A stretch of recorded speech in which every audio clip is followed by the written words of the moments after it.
Tape number 4 with survivor Mirjam Zylberberg. You were talking about the train after Ravensbrück. Do you remember how long you were in Ravensbrück? Not long, couple weeks. And then the train began? The train ride began, yes. But that was already from one place to another. Do you remember any of the places where the train stopped? No. We weren't told, and we didn't know where we are. Did you sleep on the train too? Yes. We live on the train. We live on the train for a few weeks. We slept on the train, we ate on the train, we ate whatever they gave us. Once a day they gave us, we went down the train, they gave us, and then we had to go back. Did anyone explain why you kept moving around, why you didn't go to any one place? No. And you didn't ask? No one asked? No. There was nobody to ask.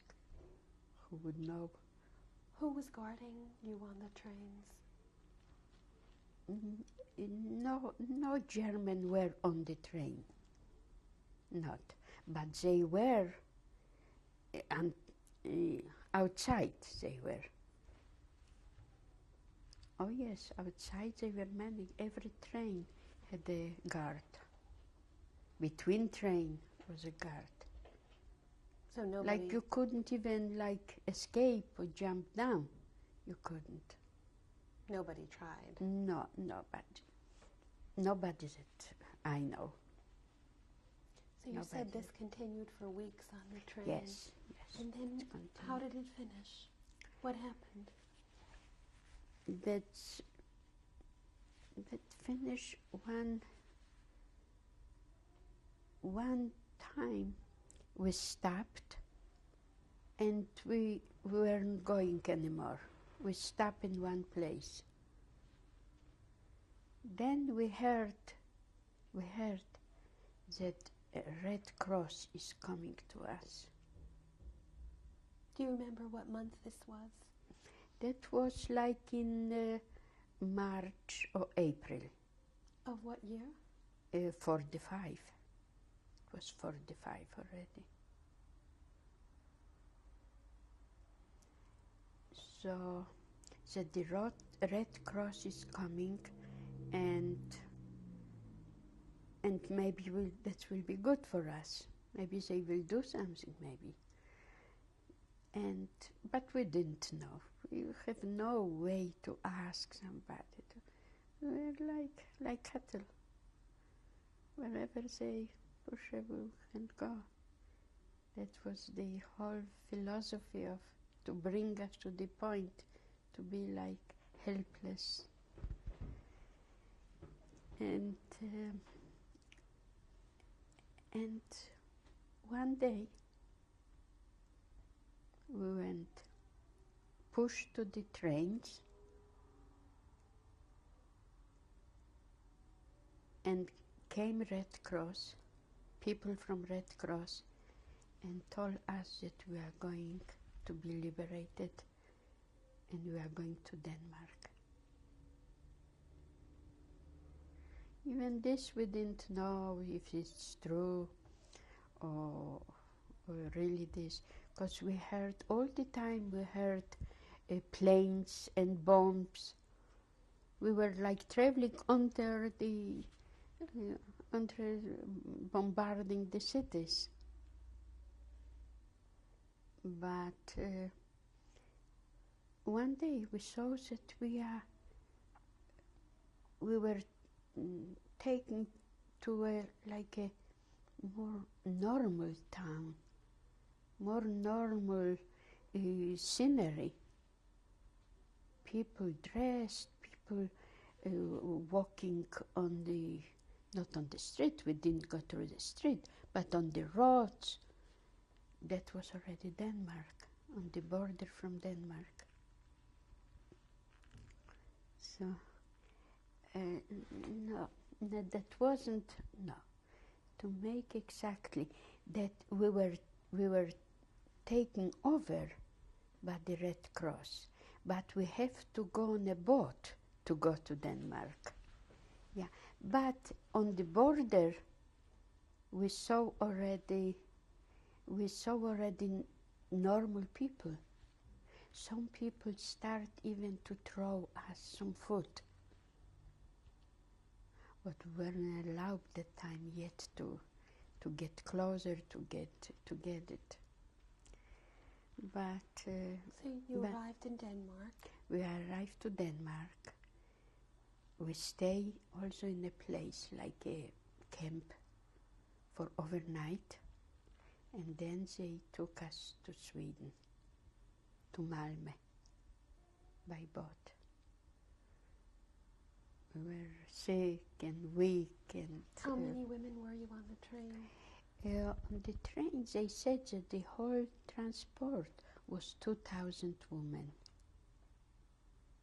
I don't know that if that was this transport, or maybe came after another, the 2,000 people. So then you were in Malmö in Sweden, and what did they do with all of you?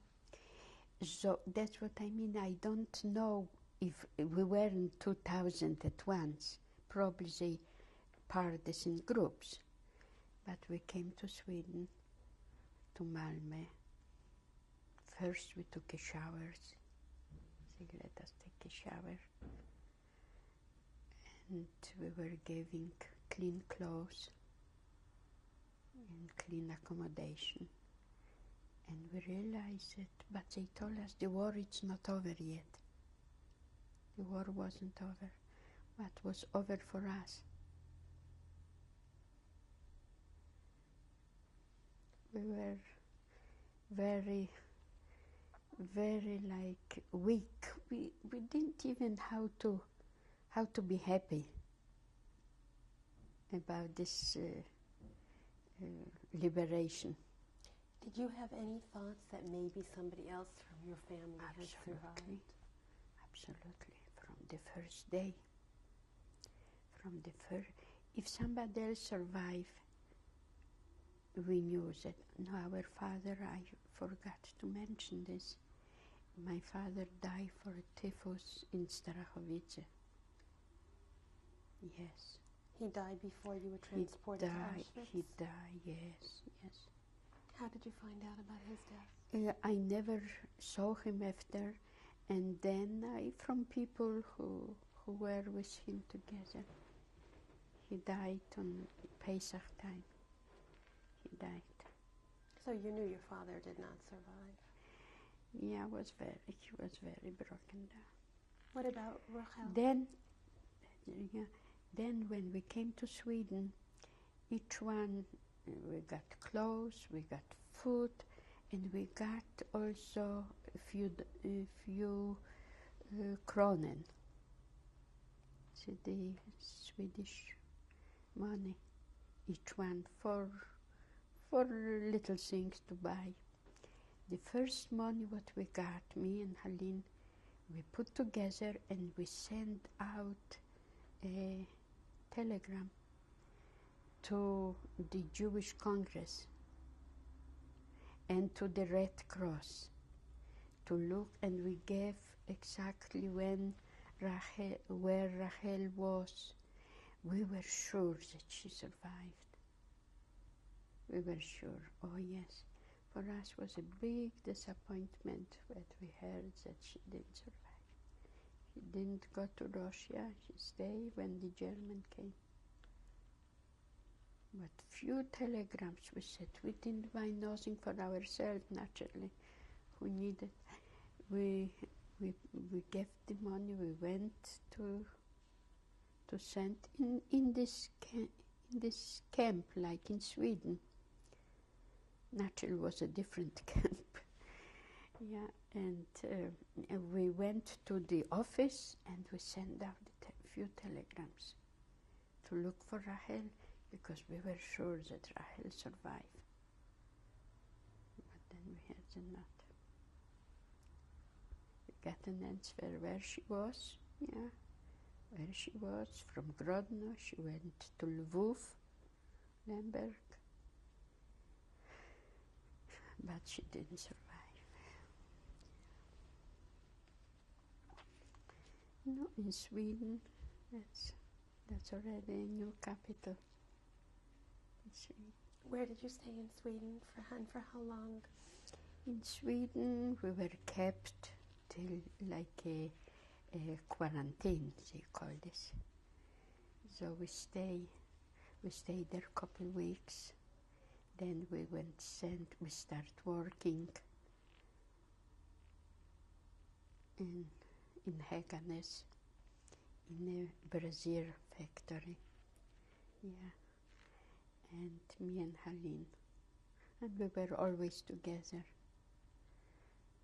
Don't want to praise ourselves, it's not right, but we will always put as an example how two sisters can live together.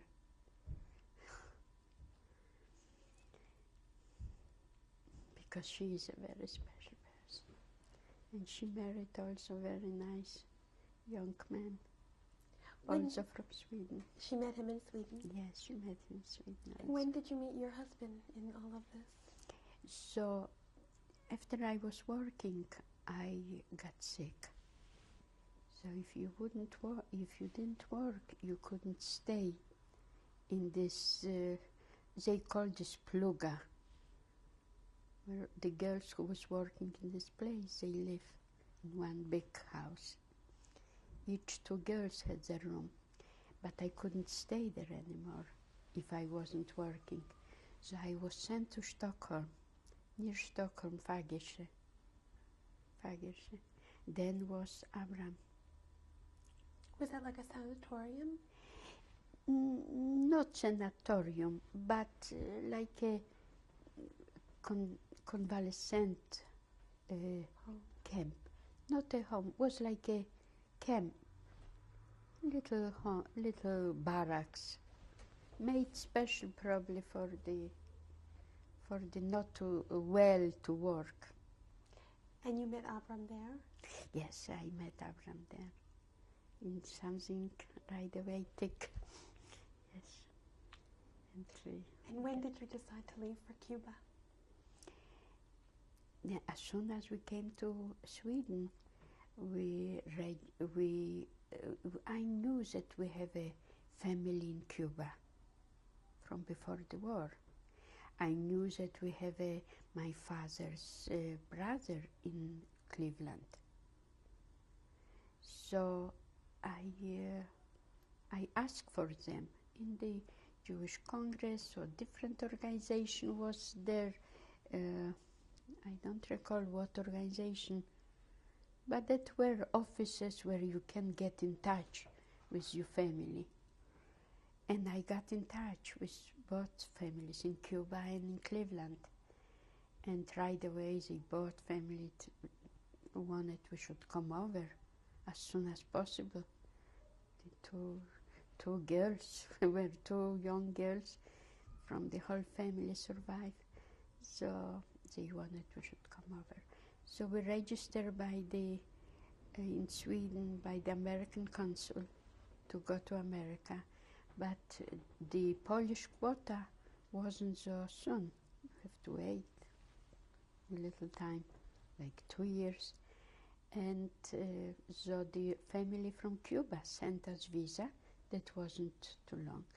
Took 2.5 years when we stayed in Sweden. And we went to Cuba. Halin and myself, and but we were already like engaged.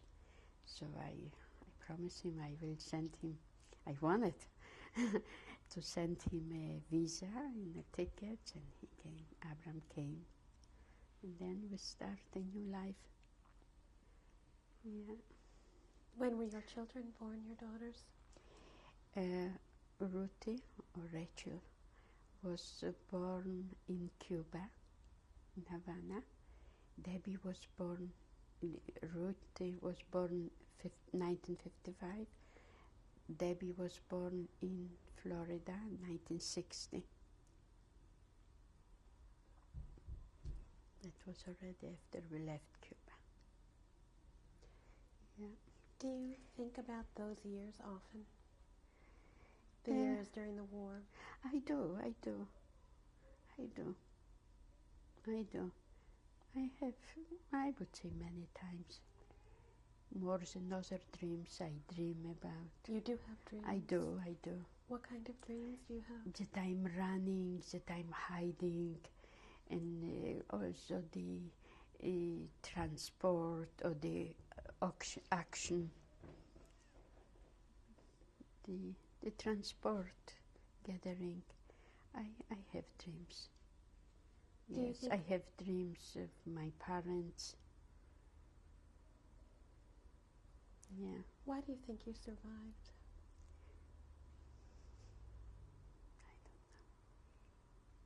Do you ever I think would about say it? Hashem won this, but I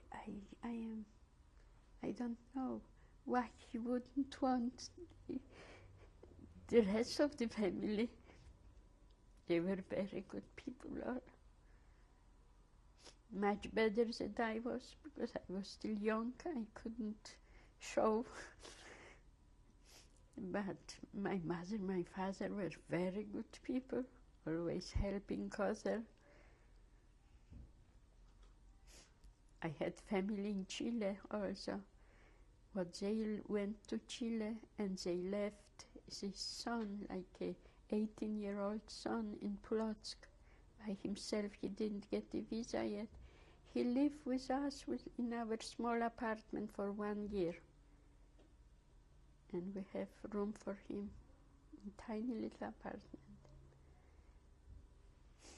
So my parents were very good people, helping, taking care of the children, taking care of other children. And so I don't know why I survived. It's no explanation. Did you ever pray in those years? Yes. Every night I pray.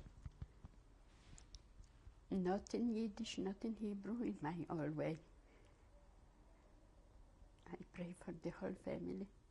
Yes. Every night. Not anymore. In the lagers, in the camps, I did pray. You don't pray anymore? No, not now. No. Do you believe? When I go, yes, we are religious. I go to shul, but I don't. At home, I don't pray. When we go to shul, we pray. That time, the war time, every night I pray. Did you talk about your war experiences with your husband or with your children all these years? Not much, no. Not much. I don't know, I have nothing new to tell my husband, what he doesn't know, how he doesn't live through. And your children? My children, sometimes when we start to talk, they start to cry. So we cut it off.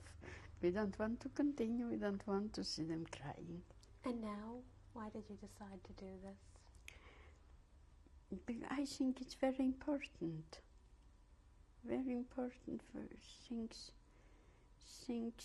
happen, and the world should know. I only wish and pray that the world, Jewish people and non-Jewish people the same, should learn from our experiences. Learn that it's horrible to oppress and destroy other people, to bring them to a stage where they have no power and no desire even to put themselves in a situation to go against the stronger one. So I think that it's very good to do this, because as a lesson, and it's also, I think it's helped me to talk about this, and I really believe we should talk about this more often, like, because they deserve, our relatives, our parents, our families, deserve we should mention them more, that we do mention them. We mention them on every Yisker, every Yontif, we mention them. But this is only a few times a year. They deserve more. And our children, they are good children. The older daughter she finished high school, then she got married.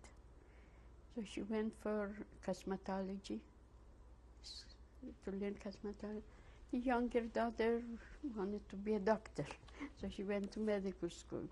They have fine families, nice children, fine families. And I hope that they will know how to live their life, how to distinguish good from bad.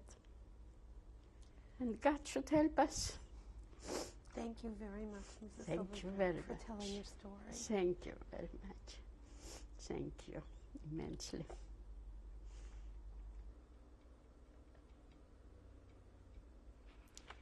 This picture is my dear father, Shmuel Lomsky, was taken, I think, before the war, I'm sure before the war, and in Plotsk, and was sent to his brother in Cleveland, and that's how I got it.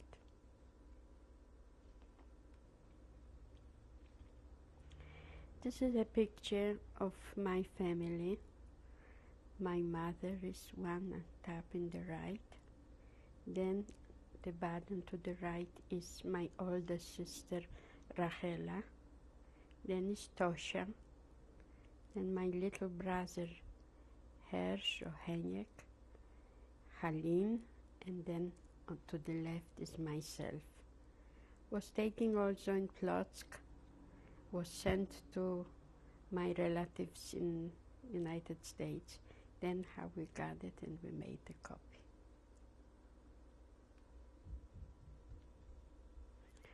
This is a picture of my little brother, Hersh, or we call him Henyek, right in the beginning of the war in 1939 in September. I got it also from my relatives, what was sent to America, the picture. This is a picture of my older sister, Rachela. Was taken right before the war, also sent to my relatives. That's how I got it. I still remember the clothes what she is wearing. She was a very beautiful girl. Yeah. This is a picture taken in Hägane, Sweden in 1946. It's already after the war, naturally. This is a picture of our daughters in front of our house on Staten Island. Ruthie, the older one, probably is 15, and Debbie is probably 10 here. This is a picture taken with my sister and my brother-in-law. From the left is my brother-in-law, my Aaron Fellenbaum. Then is my sister Halim Fellenbaum, and my dear husband Abraham, and myself.